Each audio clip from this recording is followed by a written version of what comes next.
You set a 3-to-1 reward to risk trade. You wait. You watch the price climb toward your target. It gets close, then it reverses, stops you out.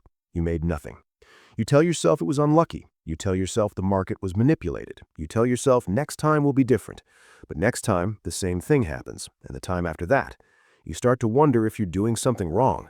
You start to think maybe you need a better strategy, a better indicator, a sharper entry. But the problem isn't your strategy. The problem is that you're aiming at a target your brain can't reliably hit.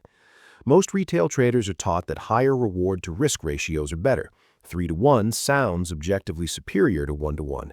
It sounds smarter. It sounds more professional. And on paper, it is. If you risk $10 to make 30, you only need to win 34% of the time to break even. That math is correct. The math is clean. The math is seductive. But math doesn't account for what happens inside your head while the trade is open. It doesn't account for the way hope distorts your perception of probability. It doesn't account for the fact that your brain wasn't built to wait patiently while something good almost happens and then doesn't. Every trading course you've ever taken has probably told you the same thing. Higher reward-to-risk ratios are the mark of a professional trader. They separate the amateurs from the serious. They're what allow you to lose more than you win and still come out ahead. And technically, all of that is true, but there's something they don't tell you. Something that only becomes clear after you've spent months watching your trades come within a few pips of target before reversing. The thing they don't tell you is that reward-to-risk ratios aren't just numbers on a spreadsheet. They're psychological contracts you make with yourself, and some contracts are easier to honor than others. They're two traders. Both have the same capital. Both use the same strategy.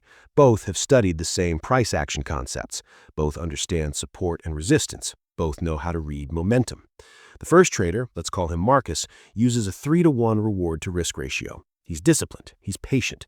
He believes in letting winners run. He enters a trade, sets his stop, sets his target, and waits.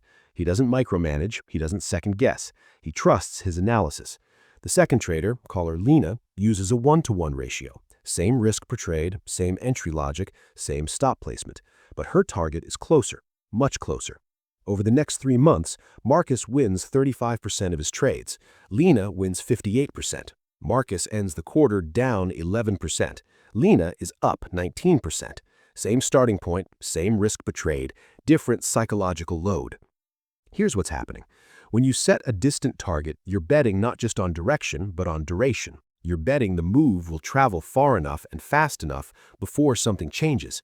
You're betting against noise, against pullbacks, against profit-taking from other traders, against shifts in sentiment that have nothing to do with your analysis. You're betting that the market will cooperate with your timeline. And markets don't cooperate. They don't care about your target. They don't care that you've identified a perfect setup. Every minute your trade is open, the probability of something interrupting that move increases. A news event, a large order from an institutional trader, a shift in correlation with another asset, 1,000 variables you can't see or control, and your brain knows this. Even if you don't consciously track it, your nervous system registers the exposure. You refresh the chart more often. You start imagining what you'll do with the profit. You start rehearsing the loss. You're not just trading the market anymore. You're trading your own anticipation. The brain doesn't process potential reward and actual reward the same way. Dopamine spikes when you anticipate a win, not just when you receive it. Neuroscientists call this reward prediction error. Your brain releases dopamine when it expects something good to happen. But if that anticipation stretches too long without resolution, the system fatigues. The initial excitement flattens. What replaces it isn't a calm focus, it's a low-grade anxiety, a background hum of worry. You start to feel the weight of the trade. You start checking your phone at dinner. You start waking up earlier to see if the move continued overnight. You tell yourself you're just being diligent, but really you're trying to resolve the uncertainty. This isn't weakness, this is biology. Your brain is trying to close the loop, and when the trade finally closes in profit, the relief is almost bigger than the joy. When it reverses and stops you out, the frustration is compounded by all that waiting. You didn't just lose the trade, you lost the time you spent imagining the win. Marcus experiences this cycle repeatedly. He enters a trade with conviction. The first few hours go well. Price moves in his favor. He feels smart. He feels validated. Then the move stalls. Price consolidates. He tells himself this is normal. He tells himself patience is part of the process. But internally, doubt starts to creep in. He wonders if he should have taken partial profits. He wonders if the setup was as strong as he thought. He doesn't exit. He waits, because exiting early would mean he didn't follow his plan, and not following your plan is what losing traders do. So he holds, and sometimes the trade works out, but more often it doesn't. More often, price retraces, triggers his stop, and he's left with nothing but the memory of watching his unrealized profit evaporate. There's a principle in behavior design called the feedback loop frequency. It means the speed at which you receive information about whether something is working. The tighter the loop, the faster you learn. The faster you learn, the faster you adjust. The faster you adjust, the more resilient you become. A 1-to-1 ratio tightens that loop. You know within hours, sometimes minutes, whether your read was correct. You don't spend days nursing a position that might or might not work out. You get feedback, you adapt, you move on. This isn't about being impatient. It's about staying cognitively available. When your attention is tied up in an open trade that's floating in unrealized profit, you're not fully present for the next opportunity. You're not analyzing the market with fresh eyes. You're anchored to your position. You're defending it in your mind. You're constructing narratives about why it should work out.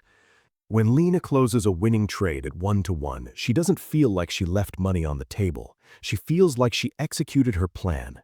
She took what the market offered in that moment and moved on. There's no lingering attachment, no wondering what could have been. She saw a setup, she took it, it worked, done.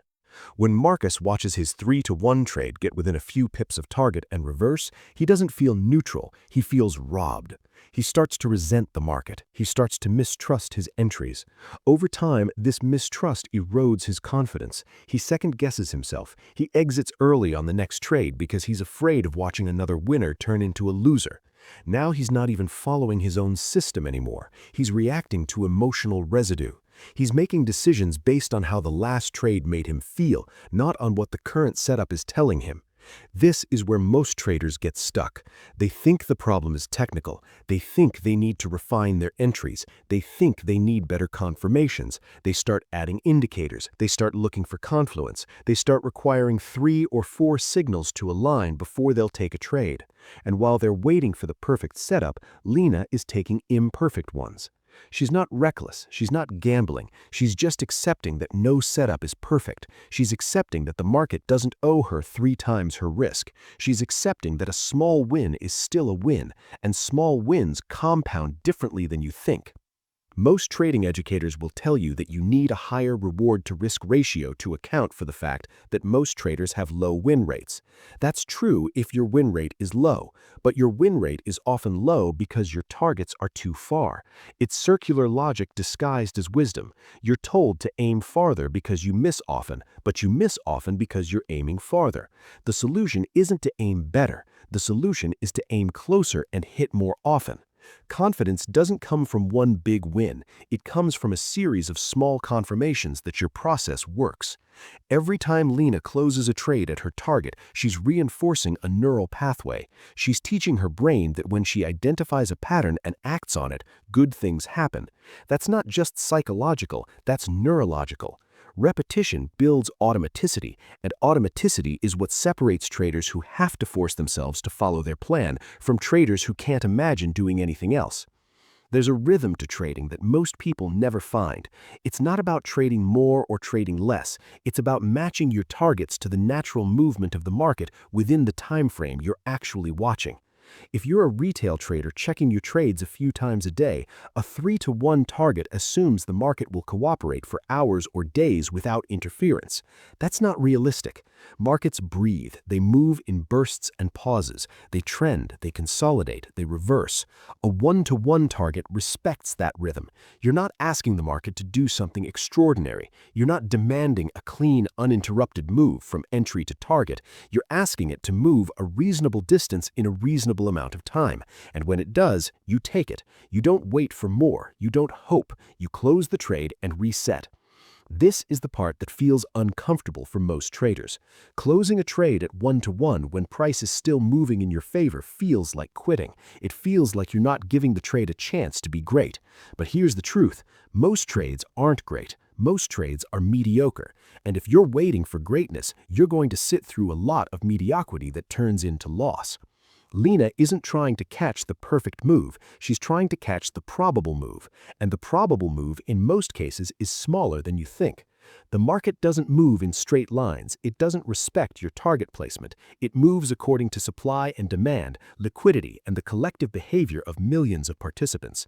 Your job isn't to predict where it should go. Your job is to take what it's giving you while it's giving it to you. Here's what happens when you ignore this.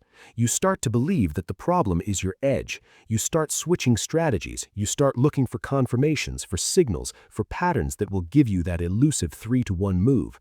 You convince yourself that the right indicator exists, that the right time frame exists, that the right currency pair or stock exists. You spend more time analyzing and less time executing. You become a student of the market instead of a participant. You join trading communities. You watch YouTube videos. You read books, and all of that is fine, but none of it addresses the real issue. The real issue isn't that you don't know enough. The real issue is that you're asking the market to do something it rarely does. And while you're waiting for rare, Lena is compounding common. She's not smarter, she's not luckier, she's just closing trades. She's building a rhythm. She's reinforcing the belief that when she sees something, she acts and it works. That belief becomes automatic. She doesn't think about whether the trade will work, she just takes it. And because her targets are reachable, they often do.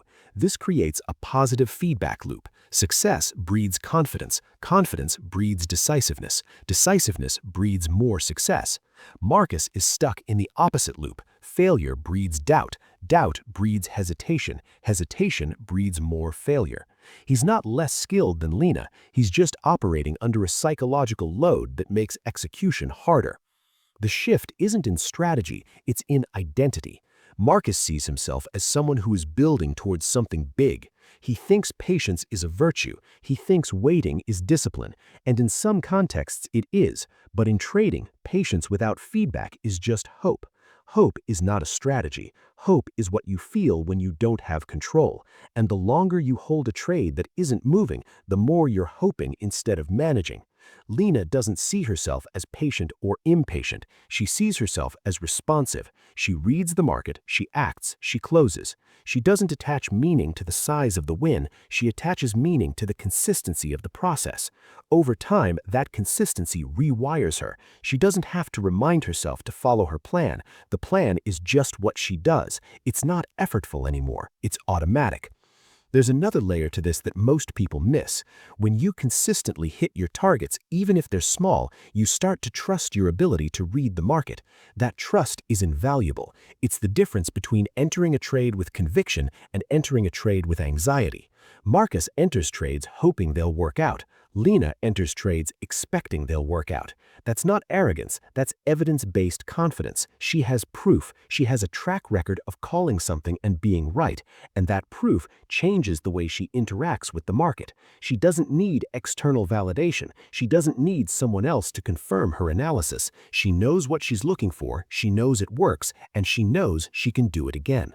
Marcus doesn't have that. He has a handful of big wins scattered among months of frustration. Those big wins feel good in the moment, but they don't build lasting confidence because they're too infrequent. He can't point to a consistent pattern of success. He can't say with certainty that his process works. So every time he enters a trade, there's a voice in the back of his mind asking if this will be another loser. That voice makes him tentative. It makes him exit too early or hold too long. It makes him override his rules, and the more he overrides his rules, the less his results have to do with his actual edge. He's no longer testing his strategy, he's testing his ability to manage his emotions under uncertainty, and emotions under uncertainty are hard to manage. If you've been trading for a while and you feel like you're stuck, if you feel like you keep getting close but never quite there, try this. For the next 20 trades, use a 1-to-1 ratio. Same risk, same entry logic, same stop placement, just move your target closer. Don't think of it as settling, think of it as testing. See how it feels to close more trades in profit. See how it feels to spend less time in uncertainty. See if your confidence changes. See if your decision-making sharpens. See if you start to notice patterns you were missing before because you were too focused on hoping your current trade would hit target. You don't have to do this forever, just long enough to notice the difference. You might find that what you thought was patience was actually just uncomfortable waiting, and what you thought was discipline was actually just stubbornness. The market doesn't reward ambition, it rewards accuracy, and accuracy at a shorter distance is still accuracy. You don't need to prove you can hit a target 3 times farther away. You just need to hit the target, and then do it again and again. That's how Lena built her account, not with one perfect trade, with 100 decent ones. She didn't aim for perfect, she aimed for repeatable, and repeatable over time becomes inevitable. She doesn't think about her trading in terms of individual trades anymore. She thinks about it in terms of weeks and months. She knows that if she follows her process, the results would take care of themselves. She doesn't need to force anything. She doesn't need to chase anything. She just needs to show up, read the market, and take what's available. This is the part that takes the longest to internalize. Trading isn't about being right. It's about being consistently right enough. And consistently right enough at 1-to-1 is better than occasionally right at 3-to-1. The math might say otherwise, but your psychology doesn't care about math. Your psychology cares about how many times you've succeeded recently. It cares about whether the last trade worked out. It cares about whether you feel capable. And feeling capable comes from repetition, from seeing the same setup work multiple times, from knowing without having to think about it that you can identify an opportunity and capitalize on it. Marcus will eventually figure this out, or he won't. Some traders spend years chasing the elusive big win, convinced that their breakthrough is just one more adjustment away. They add complexity, they study more, they analyze more, and all of that activity makes them feel productive, but it doesn't change their results, because their results aren't limited by knowledge, they're limited by execution, and execution is limited by confidence, and confidence is built through repetition, through closing trades, through proving to yourself over and over that you can do this. Lena already knows she can do this. She doesn't question it anymore. She doesn't hope, she doesn't wish, she just does. And that doing, repeated over weeks and months and years, becomes something larger than any single trade could ever be. It becomes a skill, a real tangible skill that doesn't depend on luck or market conditions or anything outside of her control. She's not trying to predict the future. She's just reading the present accurately enough to take advantage of small inefficiencies. And small inefficiencies, captured consistently, compound into something significant. That's the part most people never see. They see Lena's account balance and assume she got lucky. They assume she has some secret strategy, some indicator no one else knows about. But there's no secret. There's just a decision she made a long time ago to stop asking the market for more than it was willing to give in the moment, to stop holding out for perfection, to stop measuring her worth as a trader by the size of her wins, and to start measuring it by the consistency of her process. That decision changed everything, not immediately, not dramatically, but slowly, quietly, inevitably.